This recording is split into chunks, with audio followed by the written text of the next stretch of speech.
I heard my wife whisper another man's name while she slept. It was soft, almost too soft to catch, but it sliced through the dark like a blade sliding under skin. I sat up in bed, heart pounding. The sheets tangled around my legs as if even they reacted to the sudden, electric wrongness in the room. Daniel.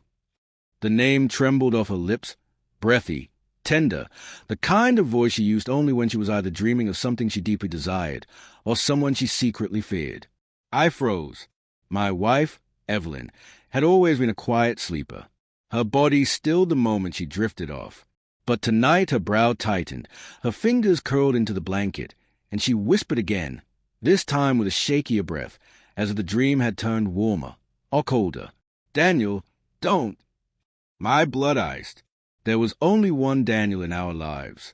Dr. Daniel Whitlock, our marriage counselor. The man we had been pouring our pain into for the last 7 months.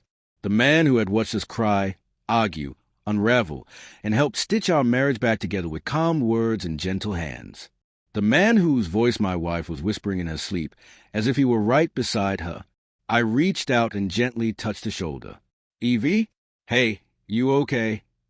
She jerked awake with a gasp, hand flying to her chest. W.H. What? What happened? You were having a dream, I said carefully. You were talking.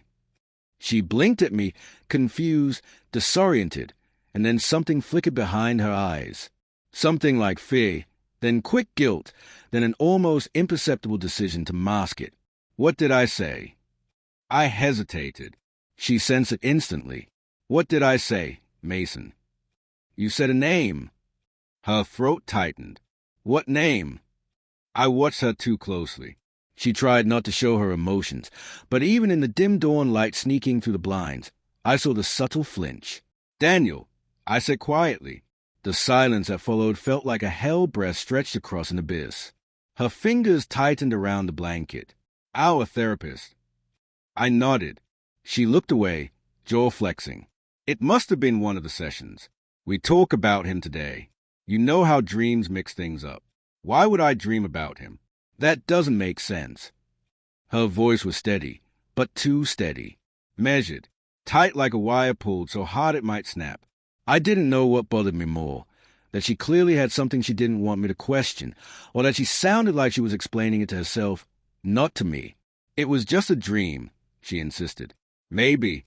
People dream about strangers all the time. People dream about coworkers.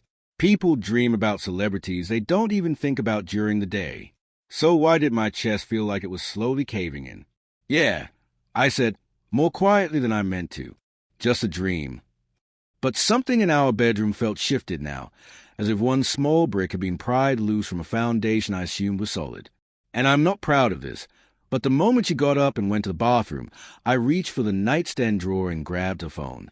Her passcode was the same, 0712, our anniversary date.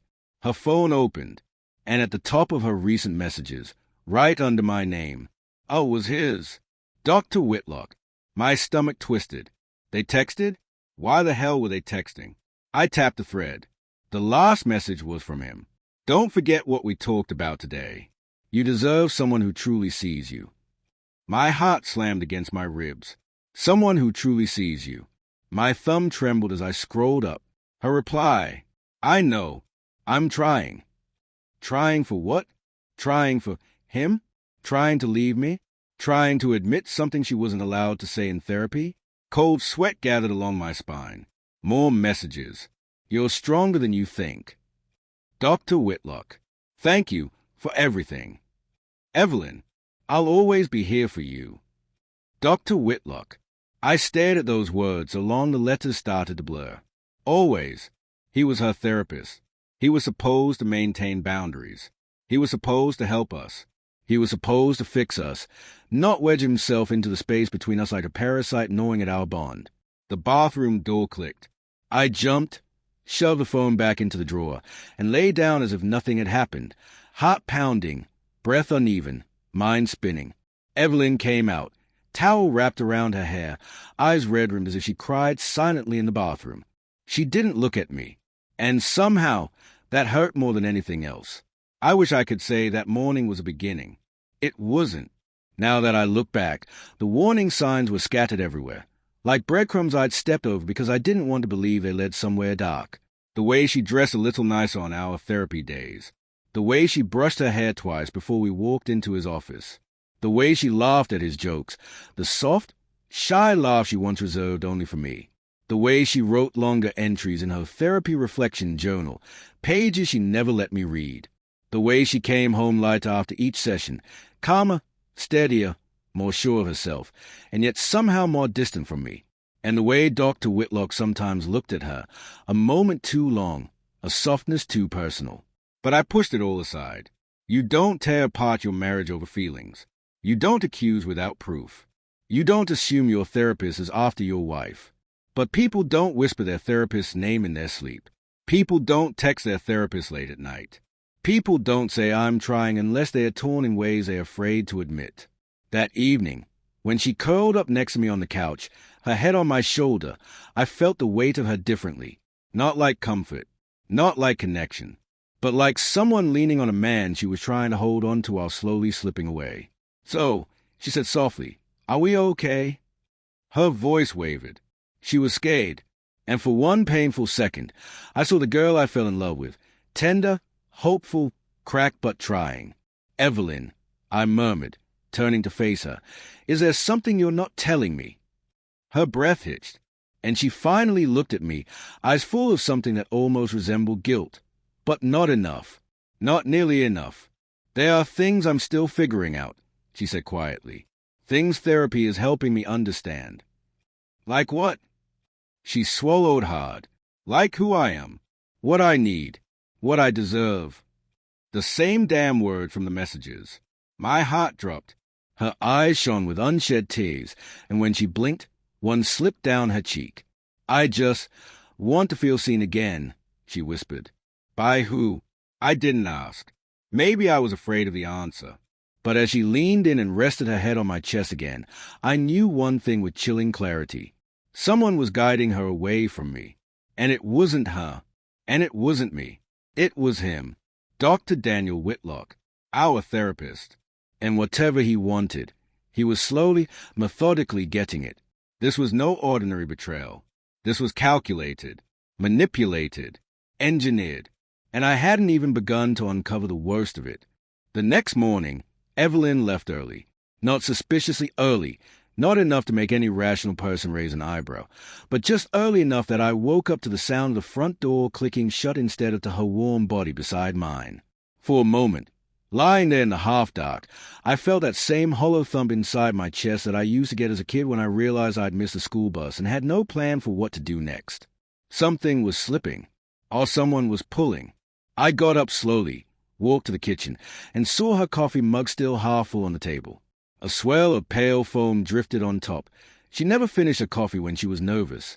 She also didn't take her journal. She always took her journal when she was going to therapy. I checked the clock. 7:18 a.m. Our session wasn't until 6 p.m. So where was she? I should have called her. I should have texted her. Instead, I just stared at the door, the faint scent of her perfume lingering in the air, too sharp, too familiar, too suddenly strange. A thought flickered at the back of my mind, quick as lightning and just as unwelcome. What if she went to see him? The thought didn't make sense. Therapists didn't do early morning secret meetings with clients. But this wasn't about what therapists did. It was about what Daniel Whitlock did. And I was starting to think he followed a different rule book, one where boundaries were optional and vulnerabilities were currency. I tried to push the thoughts down. I tried to trust her. I tried to be rational. But logic was already losing the war against instinct. When I reached for my phone, my hands were shaking. There was one unread message. From her. "Don't wait for breakfast. Running an errand. We'll be back by noon. Love you." I stared at that last part. Love you? I knew her patterns better than anyone. When she felt guilty, she overcompensated. She used extra warmth, extra softness, extra words she normally didn't sprinkle so casually. Love you in a morning text from her wasn't affection. It was anesthesia. And suddenly, my house felt too quiet, too still, as if the walls were holding their breath along with me. By noon, she wasn't back.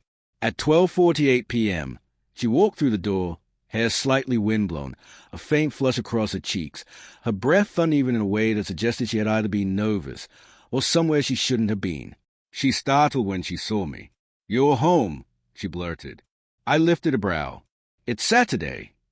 "Oh, right." She let out a short, brittle laugh. There was something in her hands. A white paper bag, slightly crumpled, too small for groceries, too plain for something special. "What's that?"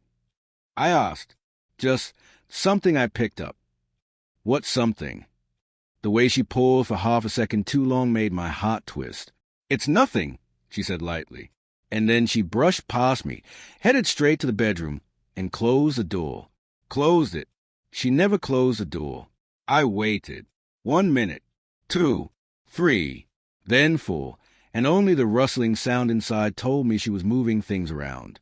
When she emerged, the bag was gone, as if it never existed. She gave me a small smile, but her eyes wouldn't settle on mine. "Want to watch something tonight?" "Sure," I said.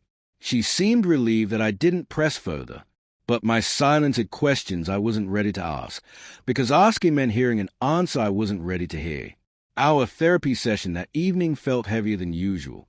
As soon as we stepped into Dr. Whitlock's office, that familiar scent hit me: cedar, faint lavender, and something clinical yet warm. The room had always felt like a sanctuary. Tonight, it felt like a trap. He rose from his chair with a gentle smile, his eyes lingering too long on my wife. "Evelyn, Mason, good to see you both." Evelyn smiled back, soft, small, almost tender. Not the smile of a patient, the smile of someone relieved to be near someone they trusted more than they should. My stomach knotted. "We Saturday. Before we begin," Dr. Whitlock said, folding his hand together. "How did this week go?"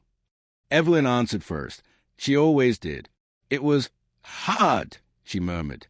He leaned forward, eyes warm with a kind of attentiveness that felt intimate rather than professional. "Because?" She hesitated, not because she didn't know the answer, but because she was choosing her words. Thinking of him, of me, of what she could say without revealing too much. "I just feel lost," she whispered. "Lost how?" His voice lowered. Something in the air changed. And for the first time, I noticed that every time she spoke, his gaze touched her face like a hand. Not creepily, not obviously, but deliberately. He gave her a level of attention he never gave me. "Lost in myself," she said. "In what I want, what I need." He nodded slowly, encouraging her to continue. "And what do you think you need, Evelyn?" Her breath hit so subtly I almost missed it. "I'm still figuring that out," she said softly. His lips shifted into something that looked like empathy, but something colder flickered beneath the warmth. I watched him. I watched her. And I watched the invisible thread between them tighten. When it was my turn, he listened, calm, composed, patient. But when I spoke about feeling distant from her lately, something flickered across his expression. Not concern, annoyance, as if my pain was an inconvenience, as if I was complicating something he was trying to build. "It's common to feel that way," he said smoothly. "Sometimes one partner grows faster internally. That can create emotional gaps." Evelyn nodded, too quickly. I frowned. So what am I supposed to do? Sit and wait while she grows away from me? He smiled gently, in that serene, practiced way. "Growth doesn't always mean apart. She's exploring herself. You must allow space." Space. The word sliced through me. And for one wild second, I wondered if the space he wanted was the space where I used to stand. After the session, when we were outside in the parking lot, Evelyn seemed lighter again, peaceful, more herself. She even reached for my hand. But when her fingers intertwined with mine, I felt the ghost of something wrong. Something I couldn't yet name. "Do you feel better after today?" she asked. I hesitated. "Do you?" She gave a small, guilty smile. "Yeah, I do."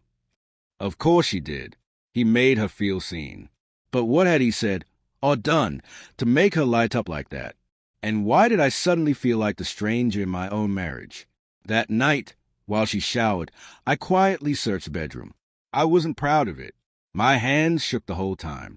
My heart felt like it was betraying her even as I looked for signs she might be betraying me.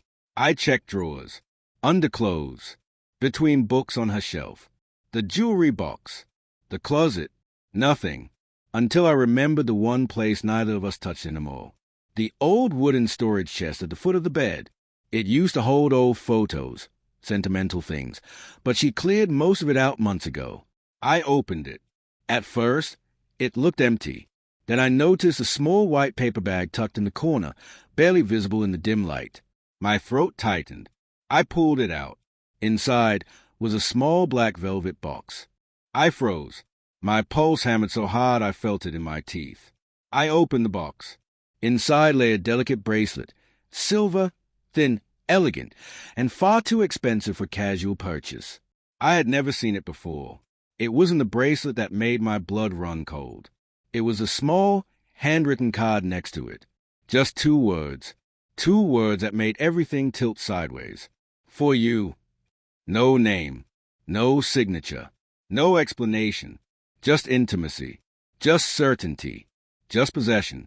I heard the bathroom door open behind me. Mason. Her voice froze when she saw what was in my hands. Her face drained of color. My voice came out rough. Who gave you this?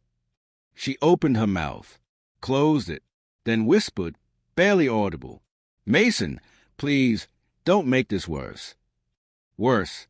The word shattered something inside me, because it meant there was already something to make worse, and I had barely scratched the surface.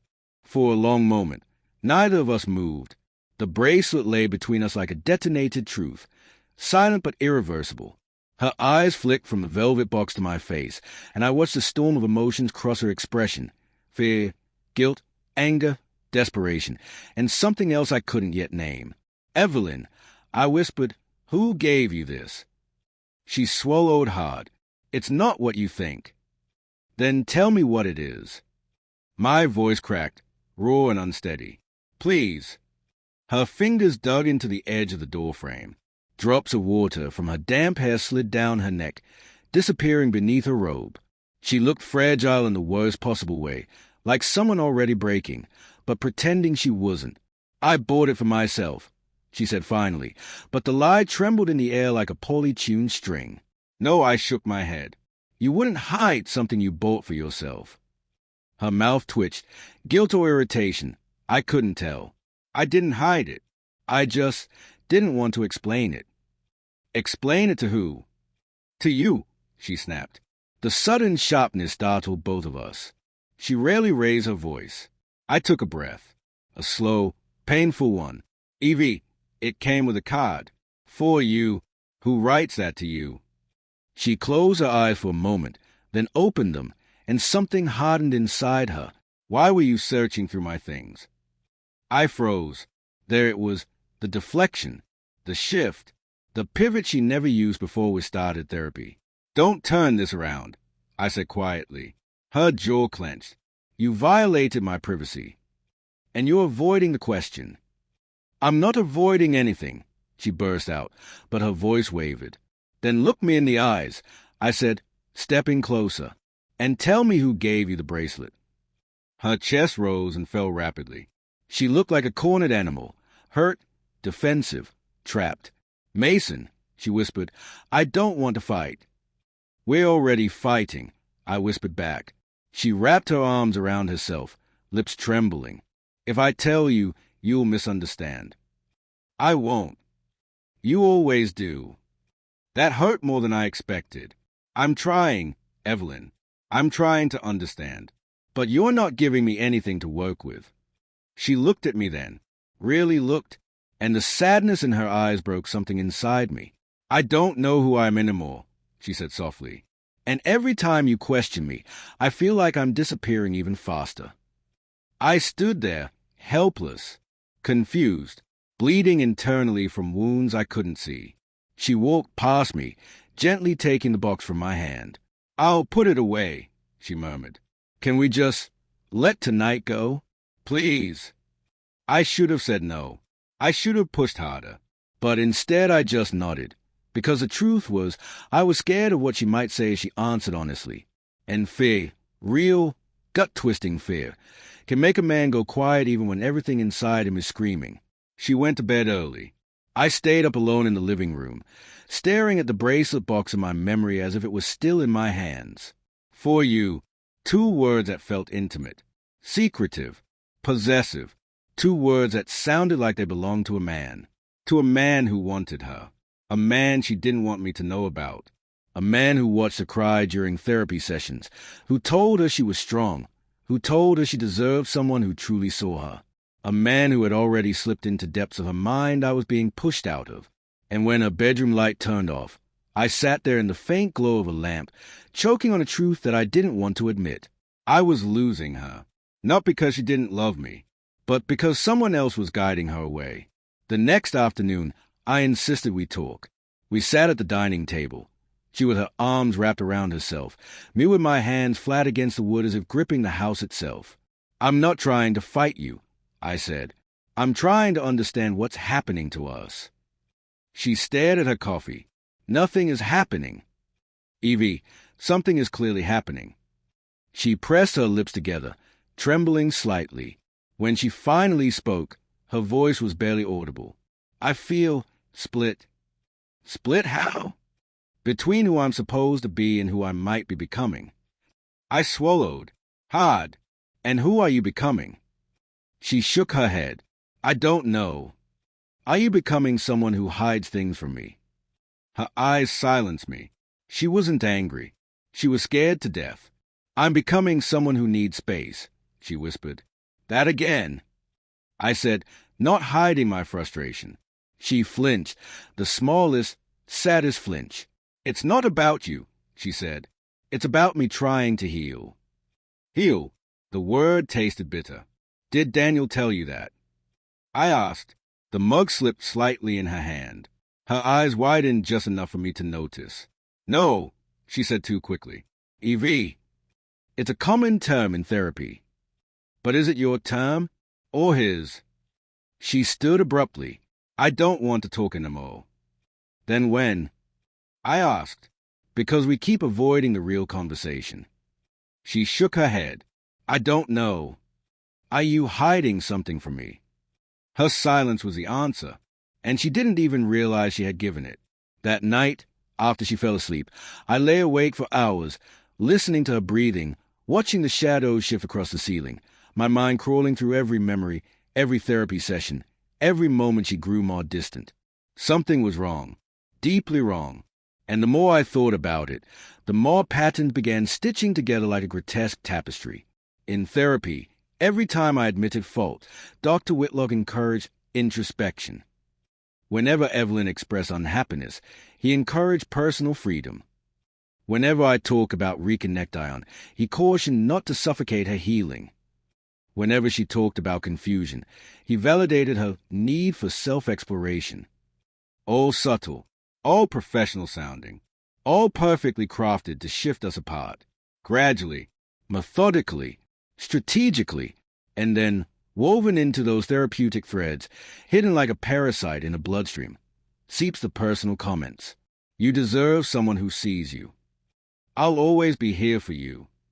"You're stronger than you think." Some connections hold us back. Therapy wasn't repairing us. It was dismantling us, piece by piece, emotion by emotion. And, God help me, I realized something that made my blood run cold. A marriage counselor has access to the rawest parts of a person. Their trauma, their doubts, their fears, their unmet desires. A man with that access could make someone fall in love with him without them even realizing. Not through seduction, through guidance, through validation, through crafted empathy, through expertly targeted vulnerability. Was that what he was doing? Was Evelyn falling for him without knowing she was falling? The thought made my stomach twist so violently I nearly got up to vomit. I needed proof. I needed something more than suspicion. And the next morning, I decided to get it. "Evie," I said over breakfast, keeping my tone casual, "I think I'm going to call Daniel and ask for a joint check-in before our session tomorrow." Her reaction was instant. Too instant. Her spoon paused in midair. Her lips parted. Her eyes flashed with alarm. I don't think that's necessary, she said quickly. Why not? It'll mess up the schedule. He's probably too busy. We already have a session tomorrow. It might make him uncomfortable. I just don't think we need it. Lie after lie after lie, tripping over each other in panic. Then, something sharper. He's my therapist too, she snapped. I can talk to him without you policing it. I stared at her. Policing. That was his word. He used it in session 4. Sometimes partners police each other's emotions. She was parroting him, not speaking for herself, speaking from the seed he planted. I forced my voice steady. I'm not policing anything. I want to understand what's happening in therapy and what you're hearing. She stood abruptly, hands shaking. I don't want to do this right now. Evie. No, she shouted, stepping back as if I'd reached for her. It felt like I'd been punched. She wasn't afraid of me. She was afraid of something being exposed. She grabbed her bag, her keys, her jacket in trembling movements. I need some air, she said, voice tight. Don't follow me. The door slammed. Silence crashed down like broken glass. I sat there alone, staring at the empty chair she had just been sitting in. Then, slowly, a truth settled over me, cold, chilling, undeniable. She wasn't just confused. She wasn't just drifting. She wasn't just figuring herself out. She was being guided. Her emotions weren't organic. They were shaped, directed, steered, and I knew, with a clarity that made my heart hammer painfully inside my chest. Dr. Daniel Whitlock wasn't merely a threat. He was already embedded in the heart of my marriage, and whatever he wanted from Evelyn, he was getting closer to taking it. She didn't come back for 3 hours. 3 long, grinding hours where every minute felt like a thread unraveling in my chest. I sat on the couch with the curtains half open, light shifting across the room as time dragged itself forward. I kept expecting to hear her keys in the door, her footsteps, her voice calling my name with that soft tiredness she always carried on difficult days.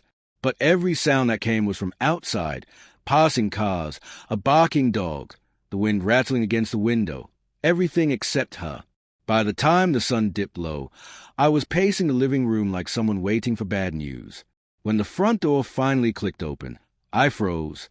Evelyn stepped inside slowly, almost cautiously, like she wasn't sure what version of me she'd find. Her eyes were red. She had been crying. Her jacket smelled like cold air and faint perfume, a scent she only wore when she wanted to feel seen. Neither of us spoke at first. She closed the door behind her, leaned her back against it, and let out a shaky breath. "Mason," she whispered, voice thin. "I'm sorry I yelled earlier." I nodded. "Are you okay?" "No," she said honestly. "Not really." She walked past me, headed for the sofa, and sat down as if her legs couldn't hold her up anymore. I approached slowly, not wanting to crowd her. She rubbed her face with trembling hands. "Everything feels like too much." I sat beside her, leaving a few inches of space between us. Not distance, just gentleness. "Talk to me." She lowered her hands and stared at the floor. "I feel like I'm being pulled in 2 directions, she whispered. "Like I'm dissolving." Her voice cracked on the last word. I reached out carefully, resting my hand on her knee. She didn't pull away, but she didn't lean into me either. "What's pulling you?" I asked. She hesitated, and in that brief hesitation, I saw it, the calculation, the fear, the secret tug-of-war inside her. "Life," she said. It was too vague, too flimsy, but pushing her right now would only make her retreat. So I nodded. "Okay." She looked up at me, tears welling again. "I don't want to lose us." My chest tightened painfully. "Then talk to me. Tell me what you're feeling." "I'm here, Evie. I'm right here." "I know," she whispered. And then, almost inaudibly, "That's what scares me." I froze. "Why would that scare you?" She shook her head, wiping away tears. "Because I don't want to hurt you. And I feel like I'm already doing it." "You're not hurting me." I lied. She looked at me with heartbreaking gentleness. "You forget I know you." The silence between us felt fragile, like the hush before a storm. Do you still love me? I asked softly. Her breath caught. I love you more deeply than you think, she whispered. But I don't know if I'm the person you fell in love with anymore. I swallowed the ache rising in my throat. People change. It doesn't mean they stop loving. Sometimes change pulls people apart, she murmured. I knew then she wasn't talking about feelings. She was talking about influence. Whoever or whatever was shaping her thoughts, it wasn't coming from inside her. Did he tell you that? I asked gently. Her eyes widened for a fraction of a second. Then she stood abruptly. I don't want to talk about Daniel. I did. God, I did. But she was unraveling. I could see it in the twitch of her fingers, the tightening of her shoulders. So I stood too. Okay, then come here. She looked confused, then startled as I pulled her into my arms. For a moment, she froze, but then her body softened, her forehead pressed against my chest, and she let out a shuddering exhale. My mind is so loud, she whispered. I know, I murmured. Let me quiet it with you. Not for you, with you. Her fingers curled into my shirt. I don't know who to trust anymore. You can trust me. She shook her head against me. I don't trust my own emotions. I don't know which ones are mine and which ones are... She stopped. Whose? I asked quietly. She didn't answer, but she didn't need to. Her silence was a confession. That night, she fell asleep in my arms. Her breathing eventually shifted into a soft, natural rhythm. But Hayes wasn't the peaceful sleep of a calm mind. It was the exhausted collapse of someone fighting an invisible battle. Around midnight, I gently slipped out of bed and stood watching her. Her hair spread across the pillow. Her hand rested near her face. Her cheeks were tear-stained. She looked heartbreakingly young, heartbreakingly vulnerable. And it struck me with brutal clarity. If I kept quiet, if I stayed passive, if I let fears silence me, I would lose her. Not because she wanted to leave, but because someone else wanted her to. Someone who knew how to cradle a wounded mind. Someone who understood her vulnerabilities as intimately as a lover. Someone who had positioned himself as a healer while slowly tightening his grip. I sat at the edge of the bed, lowering my voice so she wouldn't stay. I'm going to protect you, I whispered, even if you don't see what's happening. The next morning, Evelyn was distant. Not cold, distant, like her mind was elsewhere, drifting in a current she couldn't control. She barely touched her breakfast. She kept checking her phone, then setting it aside as though waiting for something and hating herself for waiting. Hey, I said gently, we don't have to talk about last night, but we need honesty. She nodded without looking up. I know. Everything feels fragile lately. I know, she repeated. Evie, what are you afraid of? She looked up sharply, and then she said a sentence that made the hair on my arm stand up. Sometimes I feel like I'm being told who I am. By who? She shook her head. It doesn't matter. It matters to me. Her eyes shimmered. She opened her mouth, closed it, then whispered, I can't tell what thoughts are mine. A chill swept through me. She wasn't being dramatic. She was being honest. This wasn't an affair. Not in the ordinary sense. This wasn't flirtation or emotional wandering. This was psychological invasion. Evie, I whispered, what does he say to you when I'm not in the room? She went still, completely still. Terror flickered in her eyes. Not fear of me, but fear of speaking. Fear of what speaking would unravel. He helps me, she finally whispered. Does he tell you you're confused? Silence. Does he tell you you're stronger alone? Silence. Does he tell you you deserve someone who understands you better? Her jaw trembled. I had my answer. She didn't say it, but she didn't deny it. That evening, I made a decision. A quiet, decisive one. The kind made by someone who has reached the edge and refuses to fall. If Evelyn couldn't see what was happening, I would. If she couldn't say it, I would find proof. If she couldn't protect herself, I would protect her. So after she went to bed early, emotional exhaustion written in every line of her body, I opened my laptop, and I typed, marriage counselor manipulating client signs. Page after page flashed before me.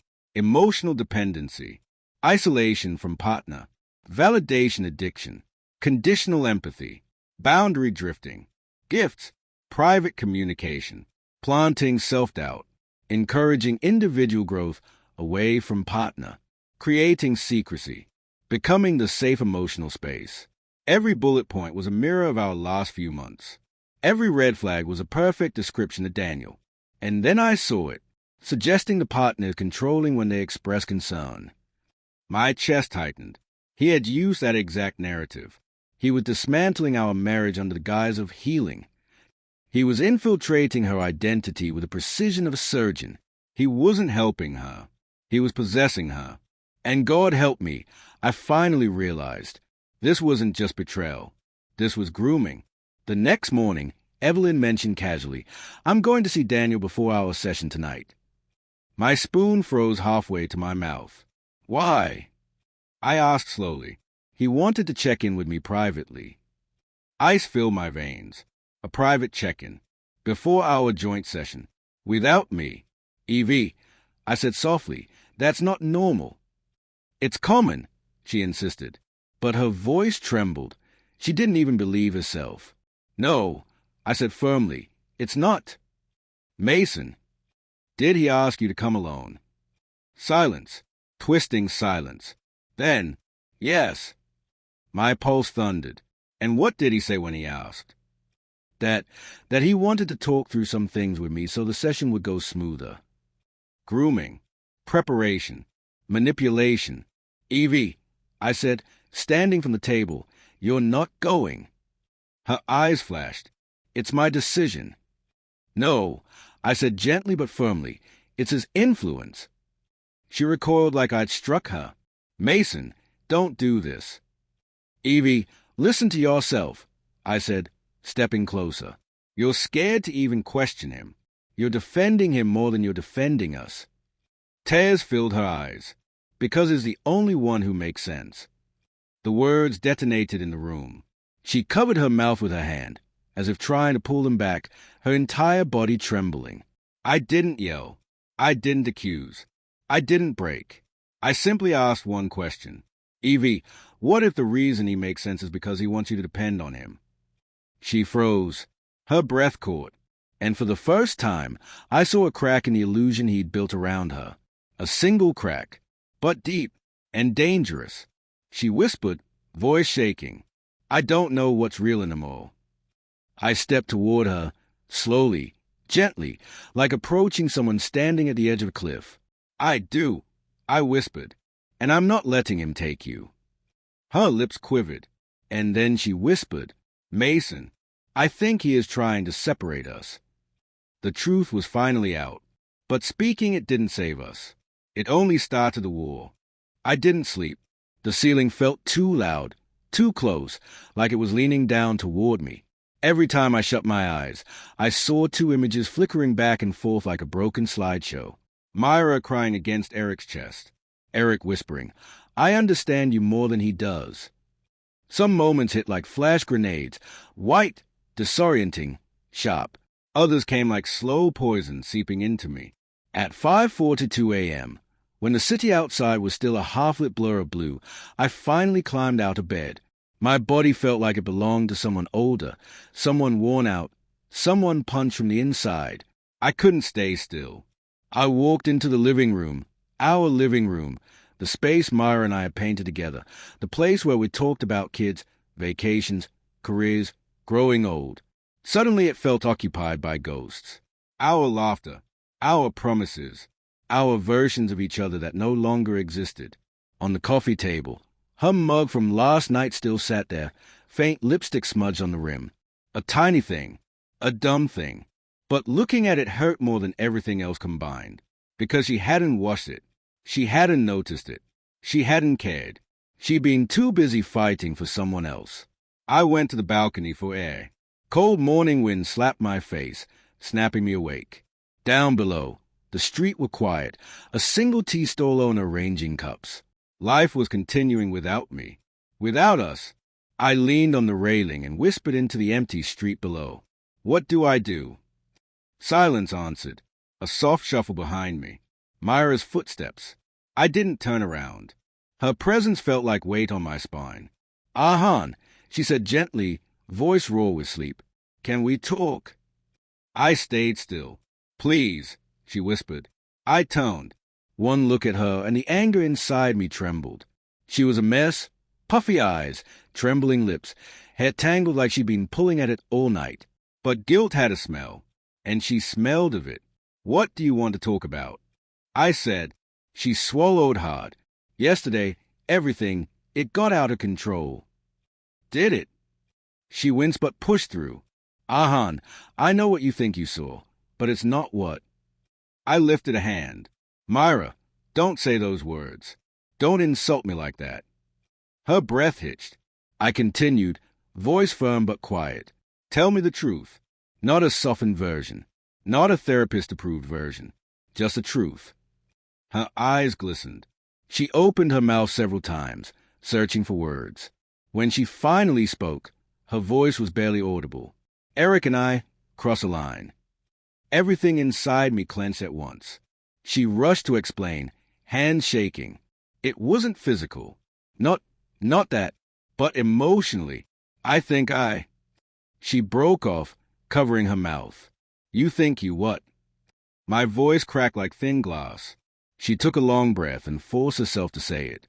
"I think I started depending on him in ways I should have depended on you." I felt that, a direct hit to the chest. "And he encouraged it," I said. She nodded, tears slipping down. "Yes, he blurred boundaries. Told me things about you. Told me I should express myself more. That he understood me. That I wasn't alone. He manipulated you." She hesitated. Too long. "I don't know," she whispered. Maybe not. I let it happen too. I can't blame him entirely." The honesty stunned me. It hurt, but it also felt real, ugly and unfiltered.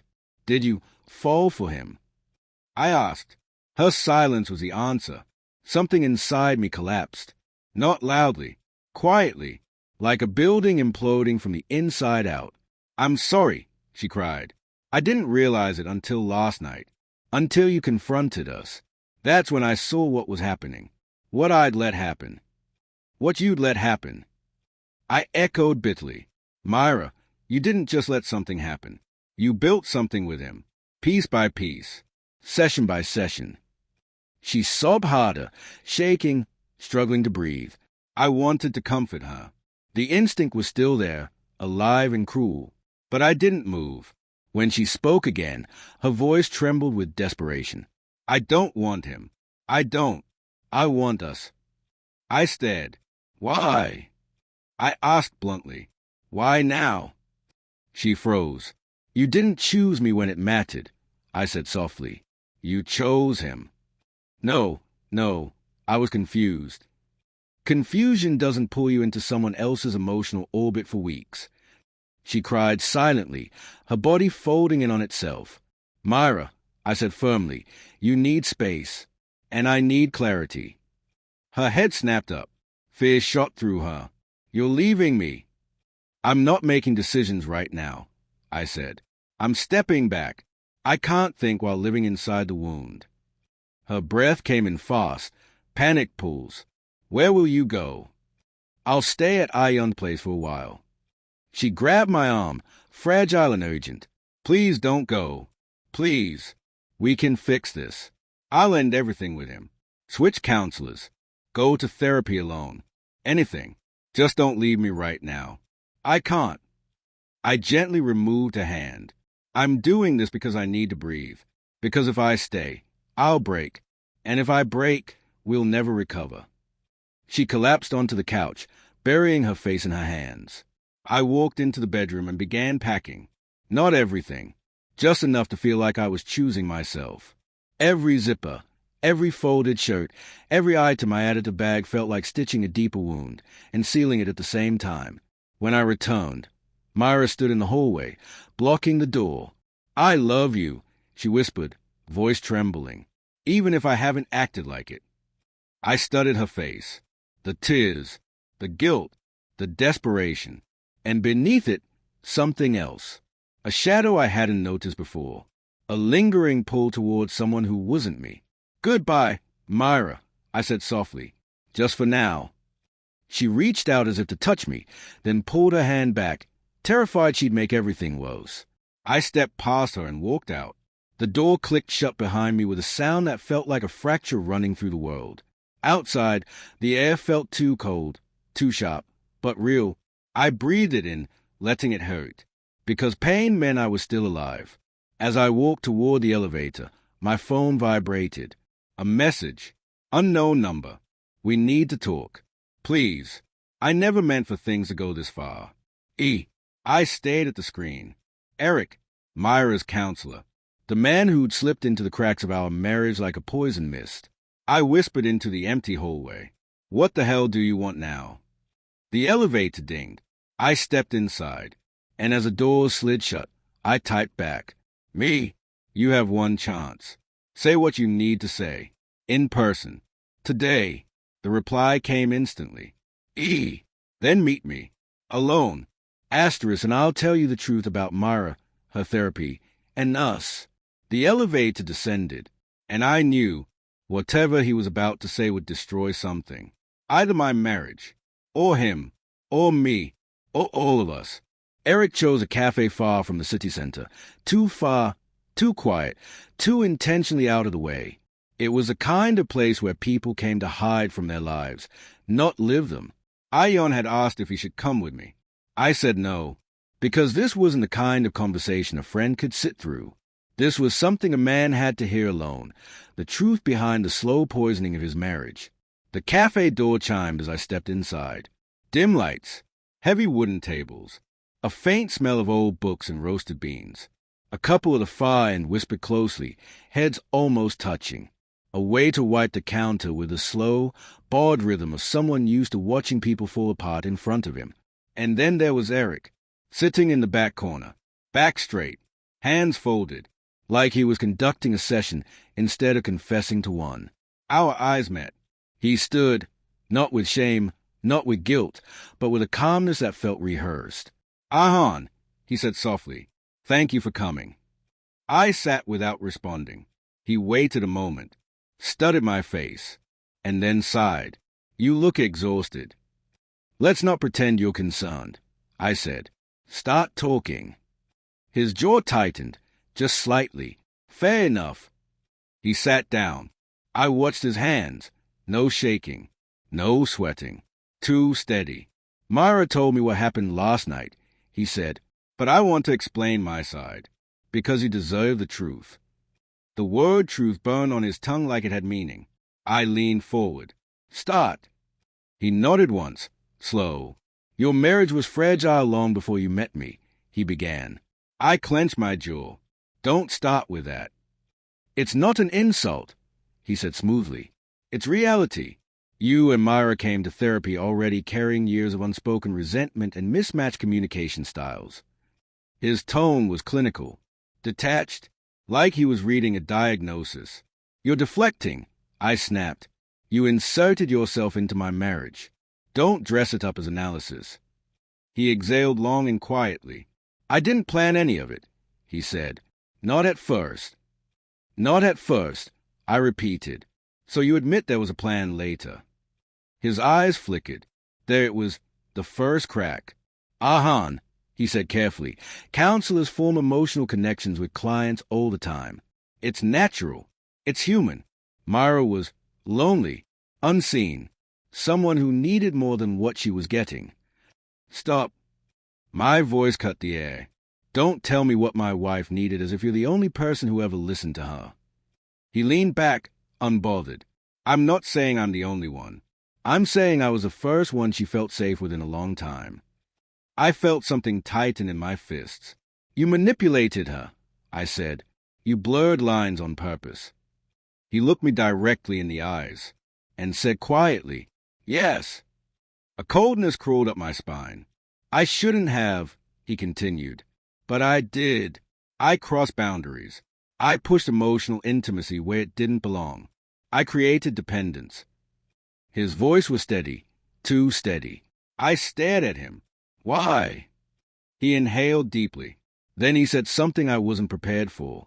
Because I fell in love with her. The world around me went completely silent. The faint music from the speakers, the clinking of dishes, the murmur of other people, all gone. Just that sentence hanging in the air like smoke. You what? I whispered. I love her, he repeated calmly. I didn't intend to, but it happened. She's remarkable, sensitive, caring, honest, everything a person seeks in a partner. And she's married, I said, voice shaking with anger. I know, he said softly. Believe me, I know. My hands curled into fists on the table. So you steered her away from me. You made her doubt our marriage. He didn't deny it. He barely blinked. I felt my heart beat in my teeth. I didn't tell her lies, he said evenly. I simply amplified truth she was already feeling. My voice rose. You exploited her vulnerabilities. He held my gaze, and you ignored them. A punch to the gut. I swallowed hard. You think you were helping her. He shook his head slowly. No, I think I was helping myself. His honesty twisted something dark inside me. And Myra? I asked, does she feel the same? He hesitated. Not long, but long enough. She cares for me, he said, more than she admits. She's emotionally attached, drawn, connected. I felt nausea stir in my gut. But she doesn't love you, he added. Not in the way I do. I almost laughed. A humorless, bitter sound. You're delusional, I said. No, he said. I'm certain. And what exactly do you want from me? I asked. To step aside. To let you have her. He didn't flinch. I want honesty, Eric said quietly. For all of us, including Myra. There was something in his tone, not arrogance, not confidence, something closer to hunger. A practiced calm. A man who believed he'd already won. And if Myra chooses me, he asked, will you respect her choice? I stared at him, really stared. This was a man who believed he understood my wife more than I ever could. A man who saw a vulnerability and turned it into an entry point. A man who used therapy to weave himself into the most intimate parts of our relationship. A man who didn't see this as betrayal. He saw it as destiny. I leaned in, my voice low and dangerous. She already made a choice last night, I said. She chose to stay with me, not you. For the first time, his composure cracked.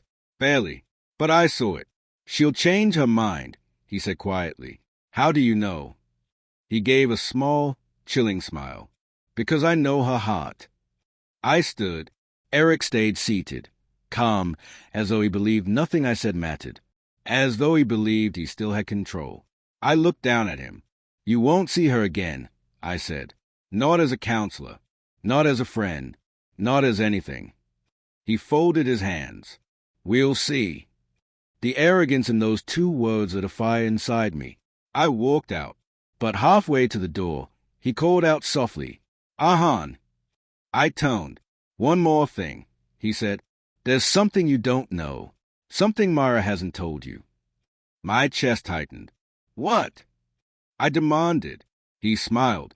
Not kindly, not sadly, but with the quiet satisfaction of a man holding a secret like a weapon. I'm not the first person she got attached to, he said. Just the first one you found out about. The world spun. My breath stopped. My vision blurred at the edges. What do you mean? I whispered. He simply stood, collected his coat, and walked past me, leaving me with a sentence that detonated like a bomb inside my skull, and a truth I could no longer avoid. This betrayal hadn't started with Eric. Something deeper was buried. And now, everything I thought I knew about Myra, about us, was crumbling. Peace. Bye. Peace. The moment Eric walked away, the city outside the cafe seemed to tilt. I felt unmoored, dizzy, caught between disbelief and annoying panic. His words repeated in my mind like a distorted mantra. I'm not the first person she got attached to. Just the first one you found out about. I had to sit down. My hands trembled as I gripped the edge of the table. The plastic cup of lukewarm coffee trembled too, sliding slightly on its saucer. I stared at it, half expecting it to shatter under the weight of my thoughts. Myra, my Myra, The woman I had loved for years, shared everything with, trusted completely, attached to someone else before any of this began, and I hadn't seen it. I hadn't noticed. I felt sick, hollow, and angrier than I'd ever been in my life. Not just at Eric, not just at Myra, but at myself, at the blind spots, the small betrayals of trust I'd ignored because I didn't want to see the cracks. I thought about our therapy sessions, every suggestion, every subtle nudge, every word that now, looking back, seemed carefully placed. I had been chasing shadows of myself while Eric had been embedding himself into her world. And yet, part of me couldn't entirely blame her. Who wouldn't lean on someone who appeared to understand every fear, every doubt, every insecurity? Who wouldn't seek validation when the person they loved seemed incapable of noticing the slow erosion of trust and attention? I left the cafe, hands buried in my coat pockets, trying to breathe through the panic. I needed answers, not just from Myra or Eric, but from myself. How had I let it get this far without noticing? How had I missed the subtle signs of someone manipulating her emotions, drawing her in like a moth to a flame, right under my nose? The elevator ride down was agonizingly slow. Every floor felt like a mile. The city outside blurred as I walked the streets, watching morning traffic begin to hum. People moving on with their lives, oblivious to the collapse of someone else's. By the time I reached home, Myra was sitting on the couch, her knees drawn up, staring blankly at nothing. The bracelet still lay in its velvet box on the coffee table. She didn't notice me at first, her mind clearly somewhere else. "Ahan," she said softly when she finally saw me. "You're back early." I swallowed the anger that threatened to erupt. My voice had to be controlled, measured, calm. Any sudden movement might push her further into the orbit Eric had built. "Where were you?" I asked. "Yesterday. The errand. Why didn't you tell me?" She flinched. I could see her wincing under the weight of guilt and fear. "It wasn't important," she murmured. "It was important to me," I said firmly. "Important to us. You're not just living for yourself. Myra, we're a partnership. We're supposed to share things, truths, even when they are uncomfortable." She looked down, silent, unable to respond. Her hands fiddled with the edge of the blanket on her lap. I sat beside her, careful not to crowd her. "Myra, you need to be honest. With me. About everything. Eric. Attachments. Feelings. Lies. I can handle the truth, but I can't handle being lied to any longer." Her eyes lifted to meet mine, glossy and trembling. "Ahan, I need every detail," I interrupted gently but firmly. "No excuses. No sugarcoating. No hiding." She swallowed hard, a shiver running through her frame. I was attached to someone before Eric. It wasn't serious, but it mattered. I felt something I didn't understand at the time. I felt the floor shift beneath me. "You didn't tell me," I said softly, more to myself than her. "I didn't know how," she whispered. "I was confused. I didn't want to hurt you. And I thought it didn't matter." It mattered. Of course it mattered. Every inch of me burned with the knowledge that there had been someone before, that Eric was only part of a chain I hadn't even seen. "You need to tell me everything," I said. "Every attachment, every moment, every detail. I can't fix what I don't understand." Tears slid down her cheeks. She reached for my hand, but I let her take it, letting her own remorse anchor her. She began, "I never intended to betray you. Not really. I loved you, still do, but when I felt invisible, lonely, misunderstood, I clung to someone who listened, who saw me. That's all. I didn't want it to go further than that. I didn't want to lose myself." The words hit like jagged glass. I could almost feel the pieces of my trust cracking beneath the surface. "And Eric?" I asked. What did he do?" Her hands trembled, pulling her knees closer. "He noticed my loneliness. He told me I deserved to be seen, that it wasn't wrong to want more than what I was getting, that I shouldn't feel guilty for needing support." Support. The word tasted like bile in my mouth. It was designed to sound harmless, almost noble, but I knew better now. I could see the pattern. Every session, every word, every carefully placed seed of doubt and desire. He didn't just support her, he manipulated her. He built an emotional scaffold around her that excluded me. And you fell into it. I asked, my voice breaking despite my best effort at composure. I didn't realize it, she said quietly. Not until last night, when you confronted me. When I saw how much I'd been giving someone else what I should have been giving you. I panicked. I didn't know how to come back. I didn't know if you'd even let me. I studied her face, searching for deceit. There was none, only fear, guilt, shame, and the raw honesty of someone terrified of herself. I want us to fix this, she said finally, voice barely above a whisper. I want to choose you. I want to come back. But I hesitated. The fire in my chest raged against my mind. Trust had been violated. Emotional lines had been crossed. Manipulation had eroded the foundation of our relationship, piece by piece, until I didn't recognize the home I came back to each night. I want that too, I admitted slowly. But we can't just pick up where we left off. Not after everything. I need proof that we can rebuild, that you won't drift again, that Eric is gone for good, and that this manipulation ends here. Her lips trembled. It does. I promise. I'll tell him. I'll end everything with him, and I'll come back fully to us. I nodded slowly, though my chest still ached. Words aren't enough. Actions are. And we'll need help, real help. A therapist who isn't part of this. Someone neutral. Someone who can guide us without being part of the problem. She swallowed hard, a mix of relief and fear in her eyes. I'll do anything. I want us. I exhaled, the first real breath I'd taken in days. But even as the tension eased slightly, a shadow lingered. I couldn't forget Eric's calm certainty, his words about attachment she'd formed before him. The truth was, our marriage hadn't just been attacked by one man. It had been vulnerable long before that. And I didn't know if we could recover from all of it, even with honesty, even with effort. I took her hands in mine, holding them tight. Then we start now. No secrets. No distractions. No one else. Only us. And we face everything together, even the things we're terrified to admit. Her eyes glistened with tears, but a spark of hope shone through, the first in weeks. But as I looked at her, I felt a tiny, insistent whisper of doubt. Would the cracks ever fully heal? Or was Eric's presence, his manipulation, just a first act in a story that hadn't finished with us? The answer waited. Hidden, patient, dangerous. And I knew, deep down, that the battle wasn't over. Not by a long shot. The next few days were a strange, fragile truce. Myra was careful, almost painfully aware of her own actions. She apologized constantly, repeating the words like a mantra. I'm sorry. I want to fix this. I'm yours. Every word was genuine, but every word also carried the weight of what had already happened. The attachment she had formed, the secret she had kept, the subtle pull Eric had exerted on her mind. I tried to breathe. I tried to let the hurt wash away, tried to feel her sincerity instead of the shadows that lingered behind her eyes.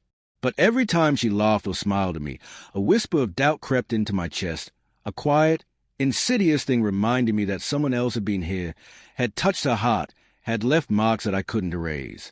And Eric was everywhere. Not physically, of course.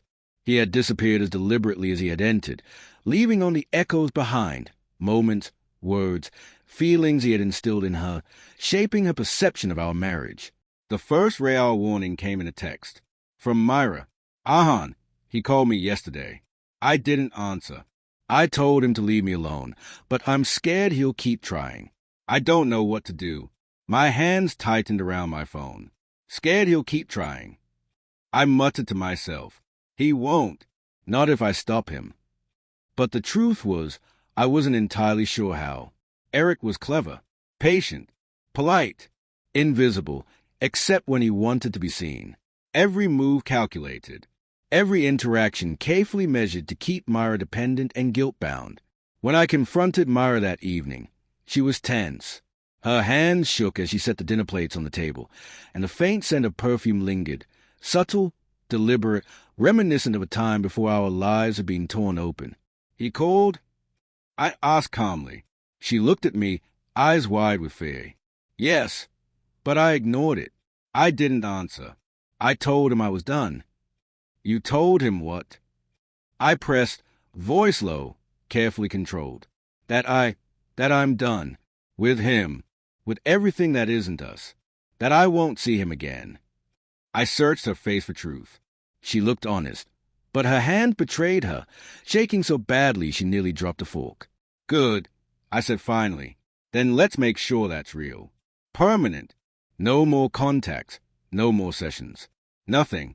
You and me. Only us. Her lips quivered. Yes. Only us. I promise. But in the pit of my stomach, I didn't trust the words. Not fully. Not yet. The following day, I made a choice I hadn't anticipated. I called Dr. Whitlock directly. The phone rang once. Twice. Then a calm, smooth voice answered. Dr. Whitlock, I said evenly. This is Ahan Malik. There was a pause, polite, measured. Yes, Mr. Malik. How can I help you? I swallowed my anger. I need answers. I need clarity. I know about your involvement with Myra. I know you've crossed boundaries. I want to understand exactly what's happened. Another pause, longer this time. Mr. Malik, I'm not sure I understand. Don't play games, I said sharply. You manipulated my wife. You steered her away from me emotionally. You crossed every ethical boundary imaginable. And I want to know why. Now. A small sigh. Ahan, you misunderstand. I've only been trying to help. Help! I snapped. Help is neutral. Help doesn't leave someone emotionally dependent on the therapist. Help doesn't involve private calls, gifts, emotional attachment. You knew exactly what you were doing. There was a quiet hum on the line. Then he spoke again, calm, even as if discussing the weather. I knew you'd react like this eventually. I anticipated confrontation. But I assure you, everything I did for her own good. And for ours. I care for her deeply. I felt a rage rising, something animalistic, uncontrollable. My hands gripped the edge of the table. Caring doesn't give you permission to destroy a marriage. I said, you're supposed to be a professional, a guide. Not this. Another pause. Ahan, you still don't understand. And perhaps you never will. But know this, what I've done isn't the end. There are truths she hasn't told you yet. Things that even you don't see. And until she's ready, you will never have the full picture. The line went dead. I stared at my phone, breath shallow. Things she hasn't told me yet. That sentence was a blade. Sharp, invisible, and cutting deeper than Eric ever had in physical space. Myra had secrets. Eric had planted them. I could feel it. The seeds of doubt, the tiny fractures in her trust for me, planted deliberately over weeks of careful manipulation. I needed to know what those secrets were. I needed to see them before they unraveled everything else. That evening, Myra and I sat down again. I could see the anxiety in her posture, the carefulness with which she chose her words, the way her hands wouldn't rest on the table, instead fiddling with the hem of her shirt. I called Eric. I said, choosing my words carefully. He answered. He made some claims. Things about you. Things I don't understand yet. Her lips parted. What did he say? That you have secrets. Things you haven't told me. She flinched almost imperceptibly. I don't know what you mean, she said quickly, voice tight. Don't lie, I said quietly. Not to me. Not now. You can't protect him anymore. You can't protect both of us while hiding what is planted in your mind. Her hands shook more violently now. I didn't mean to.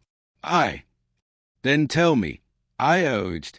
Tell me everything, even the things that scare you, even the parts that you think will destroy us. I need to know. She hesitated, and I could see the internal war raging behind her eyes. Fear, guilt, love, shame, confusion. All of it battling against the desire to be honest. Finally, she exhaled, collapsing into the chair. There's something I never told you. Something Eric brought up made me question. Things I've hidden from you. Things I've hidden from myself. My heart thudded painfully. Go on. I sometimes wished. I sometimes wanted someone else to see me, to understand me in ways I thought you couldn't. Not because I stopped loving you, but because I felt incomplete, vulnerable, invisible. And when Eric said he understood me, her voice broke. I let myself feel attached. I reached for her hand. She flinched, but didn't pull away completely. That's the truth, she whispered. And I don't know if I can undo it. I want to, but I don't know if it's possible. I love you, but part of me feels tangled, confused, and it terrifies me. I let her words sink in.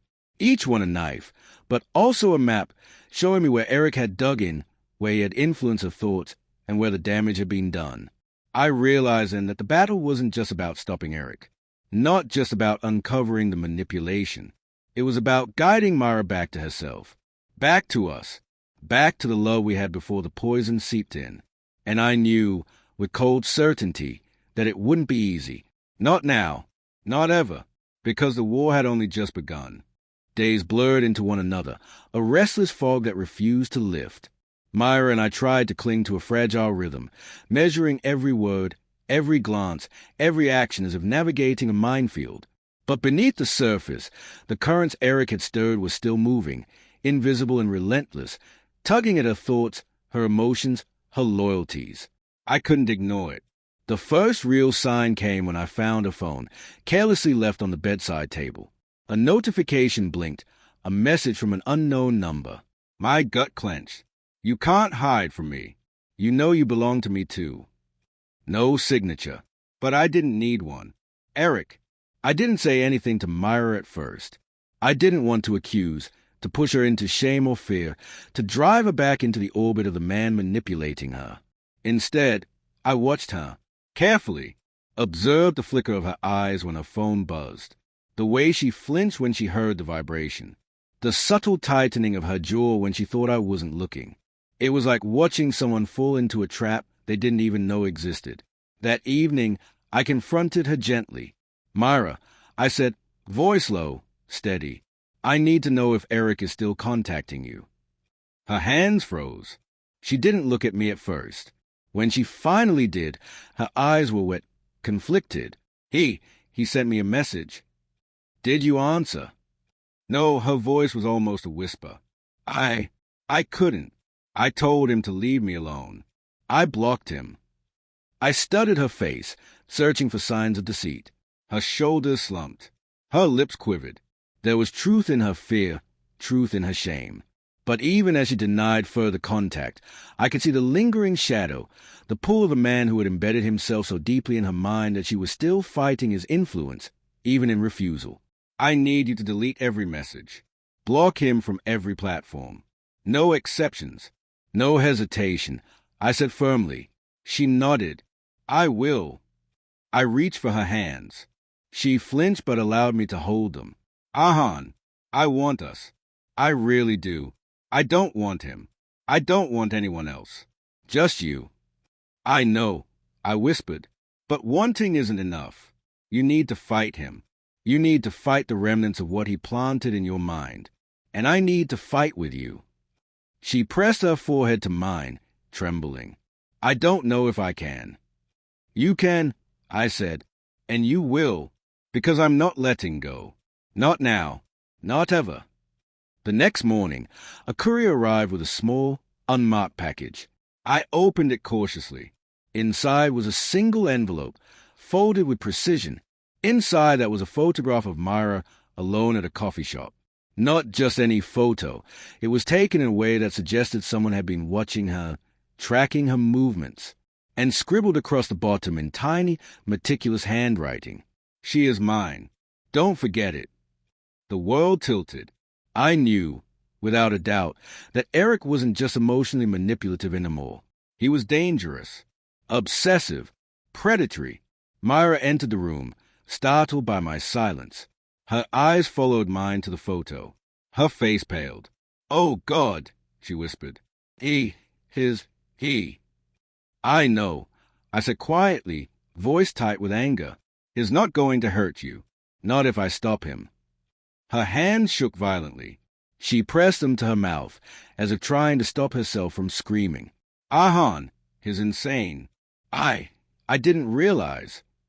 I know, I said, taking her hands in mine. But we'll handle this. Together. She nodded, trembling. What do we do? I exhaled, hard. First, we gather everything. All messages, all emails, all contact history. Then we go to the authorities. Then we make sure he can't touch you ever again. Her tears streamed freely now, and I held her as she shook. I'm so sorry, Ahan, she whispered, for everything, for letting him in. You didn't do this alone, I said firmly. He's a predator. You're the prey he targeted, and I won't let him win. Over the next week, we meticulously documented every interaction. The emails, the messages, the text threats, all were preserved. I knew this was bigger than us now. Eric wasn't just a corrupt counselor. He was someone who had built a weapon out of emotional manipulation, and Myra had been caught in it from the start. Then came the night that changed everything. We were in bed, exhausted from the hours spent gathering evidence. Myra was asleep beside me, breathing softly. I was scrolling through our collected messages one last time when my phone vibrated, a new message, from Myra's number. But when I opened it, the content froze me in place. I know what you're planning. Don't involve anyone else. Archie will be mine forever. It was unsigned, but it was Eric. Panic surged. This wasn't just emotional manipulation anymore. He had crossed a line. He knew what we were doing. He was aware of our strategy. He was watching, always watching. I turned to Myra, shaking her awake gently. Her eyes snapped open, wide with terror. Ahan, what is it? I showed her the message. She gasped, pressing her hand to her mouth. I blocked him, she whispered. I didn't respond. I don't understand how. He knows, I said. He's been monitoring. He's more dangerous than we thought. Her face paled.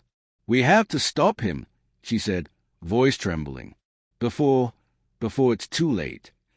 I nodded. We will, but we have to be smart, patient, precise. If we act rashly, he could disappear again, or worse, escalate.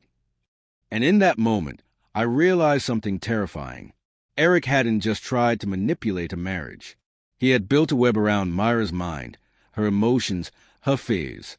And it was only going to get tighter, more dangerous, if we didn't act carefully. I held her close, feeling the tremor of her body against mine.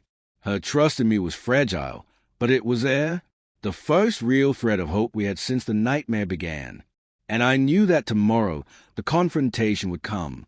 One way or another, the invisible war would spill into the open, because Eric wasn't done, and we weren't done fighting. The confrontation was inevitable.